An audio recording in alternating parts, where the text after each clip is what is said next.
Ay, perfect! Pasabog siya! Pasabog. Sabi na Versace! Love you. Thank you so much.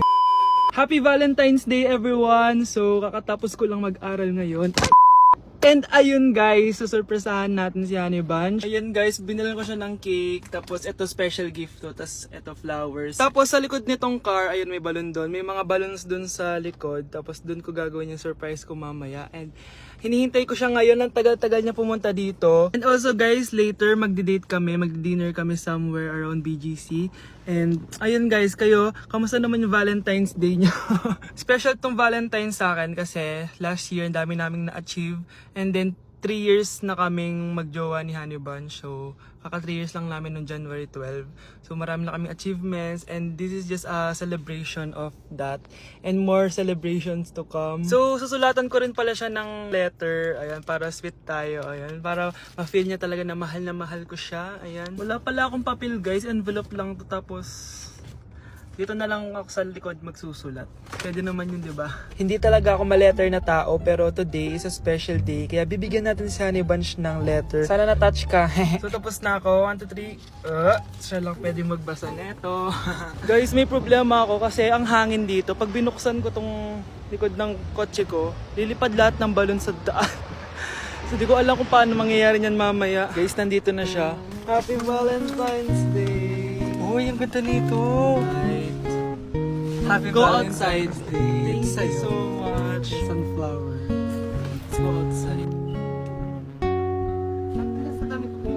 Come here, baby. I have another gift for you. Ay, shit. Ay, perfect. Pasabog siya.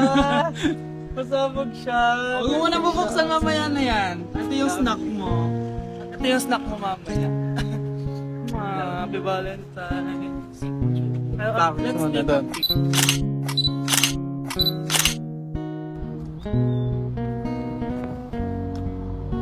So guys, may dala pa pala siyang flowers. Matagal na sinasabi ni Honey Bunch na gustong gusto niya daw yung amoy na naaamoy niya sa mga mall. So ayan, binilan ko na siya finally. Masyadong maganda yung lalagyan. Ito. Ay! Perfume to, no? Sabi na Versace! Hala, thank you! Di ba gusto mo yan? Oo! Perfume ka na!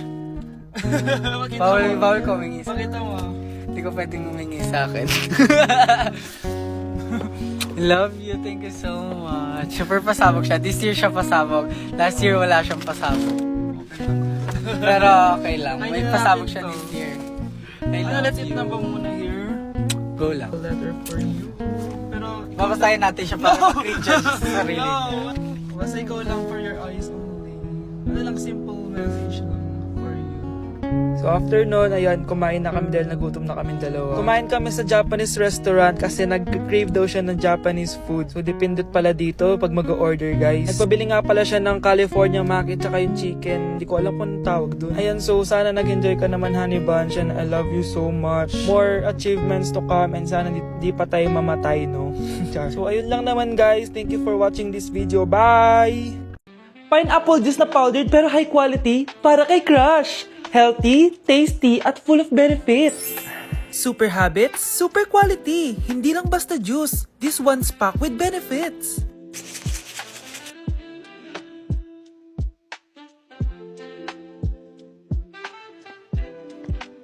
Sarap! High fiber, nutritious, at perfect for digestion. This is the juice that will impress him for sure. Uy, Michael, mag-pineapple juice ka muna. Wait, this is powdered? Ang sarap pa! Parang fresh pineapple talaga. And it feels so light and refreshing talaga. Ah, oo. Super Habits powdered juice yan. High quality, full of fiber, and perfect for digestion. Hindi lang masarap, healthy pa! Ano ba? Scarlett, may sasabihin ako. Yung pineapple juice mo, di ko pa rin kasi nakakalimutan. Seryoso, dapat palagi ako may ganito. Super habits talaga, hindi lang para sa health, pati sa heart. Okay, class, settle down. Ibibigay ko rin mga exam nyo. Okay, get one and pass. Ma'am, sorry I'm late. Class, ano sabi ko kapag late na dumating? Hindi po mag-exam. Tama! So, bawal ka na mag-exam, Scarlett. Hi, ma'am. Nandito na ako. Medyo na-traffic eh. Oh, Jessica, buti nakahabol ka. Oh, eto. Pinag-reserve ko to ng test paper. Mag-exam ka na. Thank you, ma'am. Lo, ang unfair. Bakit si Jessica pwede mag-exam kahit late? Iba kasi si Jessica. Hindi mo siya kagaya. Okay, class. Nagets niyo ba yung lesson? Naiihi ako. Ma'am, may I go to the CR? Kita mo nag-lesson ako, di ba? Makakahintay ang ihi mo. Tapos kapag bumagsak, magreklamo. Ma'am, pwede ba akong mag-CR? Sure, Jessica. Umihi ka na. Take your time, ha? Yay! Thank you, ma'am. Ma'am, may favoritism ka. Kapag si Jessica, pwede. Ano ba meron sa kanya? Basta. Pwede ba? Huwag kang ang bastos. Nag-discuss ako, di ba? Okay, class. Next topic. Okay, class. Ang bagong top 1 dito sa klase ay si Jessica. Ha? Ma'am, paano siya naging top 1? Eh, ako yung pinakamataas na grade sa aming dalawa. May mga special grades kasi siya. At wala ka nun. Anong special grades? Yan ba yung pagbibigay sa'yo ng pera ng magulang ni Jessica? Kaya siguro favorite mo siya. Ano pinagsasabi mo, Scarlett? Alam ko namang mahirap tanggapin na natalo kita. Hindi ka patitigil, Scarlett, ha? Gusto mo din kita sa principal's office? Sige, punta tayo sa principal's office. Ipapakita ko lang tong chat nyo ng magulang ni Jessica. Ito ebidensya, oh. Nagbigay sila ng 100,000 sa'yo. Burahin mo yan! Humanda kayong dalawa sa akin. Nandito ako sa Japan ngayon at titikim tayo ng Japanese convenience store snacks. Hulaan nyo kung saan ako pupunta, walang gato sa Pilipinas. Grabe, the best talaga ang 7-Eleven sa Japan. Parang lahat ata ng gusto mong bilhin nandito na. Sobrang dami! Let's try this, oh. Ano kaya to? Mukha siya mochi. So, let's buy. Oh, may brulee sila, guys, oh. Siyempre, add to cart. Parang sikat din to. Kainin natin, guys, tara. Add to cart. Yakult ba to? Ang laki ng Yakult nila dito, oh. Add to cart. May Japanese, oh. Arigato. Tikman na natin. Una natin titikman itong pudding.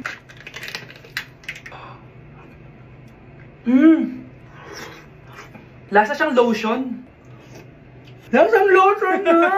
I'll give it 6 out of 10. Next, chips na lasang spinach pizza. Parang maanghang siya.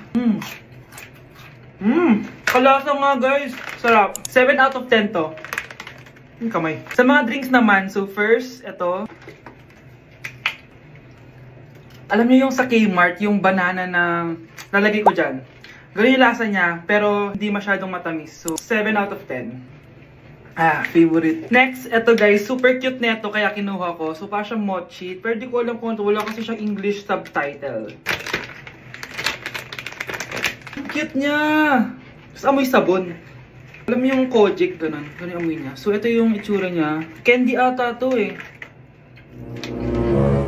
Para kang ngumunguya ng sabon. 3 out of 10 ka lang, be. Okay, next, itong Pringles na lasang chicken barbecue. May ganun. Amoy na natin. Amoy biryani. Actually, masarap siya. Alam mo yung biryani na chicken, ganun yung lasa niya, pero Pringles. 7.5 out of 10 to. Next, itong Jollibee na parang sweet potato. Ano natin? Mukha talaga siyang fries. Ayan. Parang nanak malasahan sa lahat ng mga kinain ko. Masarap siya, pero wala siyang lasa. Go. Gagan. 5 out of 10. Hindi ko siya bibilin ulit. Next is yung dessert natin, tong brulee. Brulee? Ayan, ayan yung tsura niya, guys. And alam ko, binabasag to. Yan o. Ayan, oh, ayun o. Ang tamis masyado. Tamis. Ano? Favorite niya to eh. Okay, last natin is yung Yakult. Lasang Yakult. Na mas marami lang. So yun lang naman. Kung gusto nyo ng part 2, mag-rate pa ako ng ibang Japanese food dito. So comment lang kayo sa baba. Aroy, tinanggalan ako ng ngipin. Napakalaki ng tinanggal sa akin.